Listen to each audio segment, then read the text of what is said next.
Welcome to the Whitwam Wealth Real Estate Podcast. Today, our topic, no money down, investing with other people's money. And this is part 3 of a 4-part series. This part is called Wrap or Subject To. Welcome to the Whitwam Wealth Real Estate Podcast with Scott Whitwam, your blueprint to financial abundance. Settle in as we explore the mindset and methods for wealth building through real estate. Welcome back. I'm Scott Whitwam, and today we will be discussing another little known or seldom used technique for no money down real estate investing and how we can use other people's money to leverage our real estate investments. I like talking about, these principles because if you know the principles, often you can shape the methods. Today, I'll be relating examples to single-family residences, but the same principles apply no matter whether you're doing multifamily. It doesn't really matter the asset class or classification. It can be commercial, industrial, agricultural, and so on. Because principles can be applied to any investment because they're the supporting foundation of the method. That's what I like about them. So even if the scope or documents or value class change, the mechanism for framing it builds on the principles or the foundation, just look a little bit different, but they still build on our no money down house. Today, we're going to discuss how to get a loan from a bank without ever applying or qualifying or making a down payment. Now, I do want to be clear here. We're not actually getting a loan from a bank or some government-backed lender. We're helping someone fix a life problem by stepping in and helping. But when we use this method of acquisition and put no money down, this real estate investing's unique leverage uses other people's money because somebody else has applied, qualified, and already put up the down payment. We come in, fix a problem, whatever problem they have, and the seller allows us to use their qualification and their investment, allowing their lender to carry our investment in the transaction. And I want to focus on how to use wrap financing, since it's also known as subject to or sub to financing, for brevity's sake. I will just call it wrap or wrap financing. But know that I'm referring to, both names. They're just different names for doing the same thing. When we use a wrap or wrap financing, it can be total or partial. It can also be in combination with other, with a seller carry or other type of funding. It can also be in combination with like private funding or joint venture funding. There's several options or variations of this same method that can be used. This is a great option for purchasing assets as a real estate investor, especially if you're looking for low or no money down options. You avoid financial and credit probing. You skip making large down payments. So hey, let's get into the meat of this subject and kind of get to more boots on the ground here and see how we can utilize this strategy to grow a real estate portfolio. Okay, so the way no money down wrap financing works, it's a little more technical than other options that we've already discussed. Since there's an existing lender with a first position lien and a contract with a seller for a specific ownership requirement, we have to make sure that we have all of our ducks in a row. Since the title has an encumbrance, any default under the seller's existing mortgage or note could cause a foreclosure action, and we really don't want to have money invested in something and then get a foreclosure notice nailed on the door. To help us out, our investor-friendly title company is going to have to do some work for us. If you're a seasoned investor, you likely have weeded through all the title companies and found someone who is creative at closing. If you're just starting out, you need to interview some of the title companies and title agents. In one title company, you may find a title agent who knows how to do a wrap and others who either don't know how to do it or won't do it. The title company is responsible for closing the transaction. removing the seller from title, and adding you without disturbing the existing lien. They need to be able to wrap a repayment agreement and title insurance around the existing package. This is different from making a loan assignment, as most loans are unassignable. And if they are assignable, generally the lender will require the buyer to fully qualify and may require an interest adjustment, generally up. So I stay away from the assignment when possible, and work with wraps instead. Generally, if a property is encumbered by a conventional or private loan of some kind, then we can wrap it. FHA and VA loans are a little different, and I use a different strategy for purchasing these properties with no money down, and we'll discuss that in a little bit. So essentially, with wrap financing, the seller of the property is going to act as a pass-through lender and finance a portion or all of the purchase price of the property. In our case, we're looking for a deal or a seller willing to carry 100% of the purchase price. And this means you, the investor, don't have to come up with a huge down payment or secure traditional mortgage. And hopefully we can do this by covering some of our expenses or a smaller acquisition down payment. No down payment is always the best. If a seller has a lot of equity, they may be reluctant to give up all that equity to you. This is where I would step in with a wrap overlaid with a seller carryback. And then we just have to show them why delaying their equity makes sense. And, you can listen to part 2 called seller carryback, and we talk a little bit about how the seller carryback works and how that would work for a seller in a second position. But anytime you're asking for 100% leverage, a seller may ask you to give up something, some kind of terms. The more desperate they are, the bigger problem you're solving, and the better you are at negotiating and explaining how your offer is a win-win, the more likely you are to get them on board. When you get them on board, generally you'll see better terms and a more likelihood that you'll be offered some no money down solution. There are no doubt that there's going to be times when you just have to bite the bullet and the deal is just so good and the seller won't budge, the seller won't carry it. They will only stand for their equity being bought out. Sometimes you just got to bite the bullet and do it. If the numbers work, skip zero down and get the property under contract. Then use cash, find a private investor, a JV partner, or someone who'll take that second position. As much as I like buying no money down, I like deals that pay out even more. Sometimes we have to use our own cash, but often we find an alternative. And as we get close to 100% leverage, that is really our goal. We want to get as close to that 100% leverage as we can. The big question that I get at events and webinars seem to be, why would a seller let you wrap their mortgage? Aren't they still responsible if, you as a buyer defaults? A seller is very open to this type of 100% seller financing option for many reasons. If they don't do something, they're going to default themselves. So they're looking for a way out. They look at you as a professional with deep pockets and self-assure themselves that you have lots of money and you're unlikely to default. You don't have to tell them that. They typically come to that conclusion on their own. You may be an angel with a big halo to a seller. If they had a life or job event occur, they may be desperate for your help and greatly appreciate it. If they have significant equity, they may create a small stream of income maybe.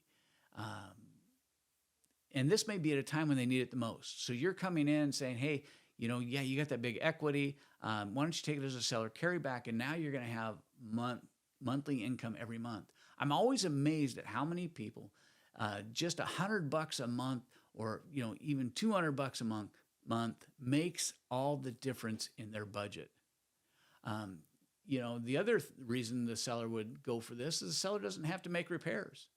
They don't have to have showings. They don't have to wait months for a buyer. They get a quick sale. that gets the expenses out of their name, out of their budget, and maybe like lifting an anvil off their shoulders. But like all other no money down methods we use, it's important to make sure the numbers work. This is true with every property you're trying to acquire. Don't get so focused on the seller's willingness to wrap the mortgage that you give up terms and make the numbers not work. Carefully consider the deal you negotiate, and then conduct thorough due diligence. If you're just starting out as an investor, consult with a real estate investing coach. Get a second set of eyes on your deal before pulling the trigger. Make sure the second set of eyes are an investor who understands creative financing, not just Uncle Roy who buys hogs at the local auction. He may not give you the best advice. But let me get back to wrap financing in the full purchase price here. I've already discussed some of the motivating factors that make a seller want to at least be willing to wrap their mortgage or note. But since this form of purchase is not mainstream, you don't see it advertised very often. If you did, it would say something like takeover payments or seller assign the mortgage. But as a real estate broker, I've never had a seller approach me to offer this type of purchase approach. When sellers use real estate agents, they're generally hoping for retail money, to put money in their pocket at closing, to release them from all debts associated with the liability, and the real estate agent is looking for a commission. So whenever I get a wrap financing, it's because I've proposed it.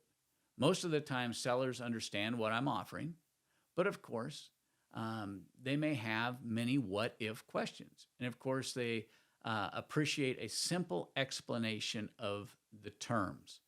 Many of our sellers are not experienced in real estate transactions, including wrapping existing loans, and what it means if they are remaining, responsible for. So when you give your presentation, make your offer with wrap financing. Don't be surprised if you have to fill in some gaps. Just be very clear. What are your negotiating points when you're offering wrap financing to a seller? I think this is something that we need to be more clear as investors, about. So let's just talk about some of those. One might be, offer a short payoff, maybe 5 years, 8 years, 10 years.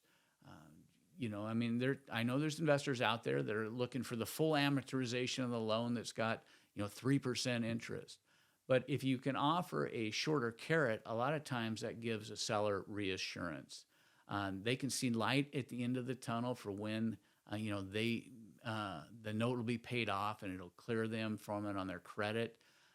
As an investor, I want this to be really until the end of the amortization period, but shorter periods can get a seller on board. Who wouldn't like somebody to give you 28 years to pay off a mortgage at 2.75% and while they're giving up all their equity? That'd be great. But, don't lose a deal because you're being overly ambitious. I guess that's the whole point. Number 2 would be price. If the seller has equity, maybe you offer them a little bit more for a 100% carry option, even if that means, using a seller carry as a second. If you offer $175,000 cash, we'll say, but you tell the seller that they could make an extra $10,000 or $20,000 if they carry the whole purchase, that may be very enticing to them. The other thing we can offer them, number 3, is interest. You can offer a rate that is above the wrap rate. So if they got like a 2.75% interest rate, maybe you offer them 3 or 4%. It's over market rate, but it's for this carry back, but well under investor financing rates. Hard money rates can be anywhere from 10, 15 to 18%. So the lower interest rate for us, but the above market rate may be enticing to them. And you can show them how much more money they'll make with this rate that you're offering them, or how much they would make, each month to help cover their expenses. Be creative.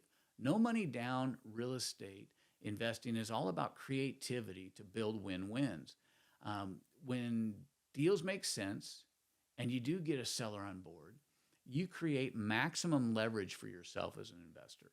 So let's not forget, We can use low money down options as well if it makes sense. If a seller has equity and needs cash desperately, a small amount of cash may make this deal go through with just little down. Now, I know little down is ambiguous, but obviously 5 or 10,000 down on a $250,000 property is little down. I mean, even 20,000 is below 10% down on an investment that's $250,000 on this type of acquisition, which sure beats 30%, or $75,000 required by a hard money lender. Either way, I hope you get the point. Each of these deals need to be considered on its own merits. And how much available cash you have, or how much available cash your company has to contribute, obviously has to be considered in this. Here again, this is a slight tweak on doing no money down wrap financing deal. But who says the cash that you're putting into the deal has to be yours?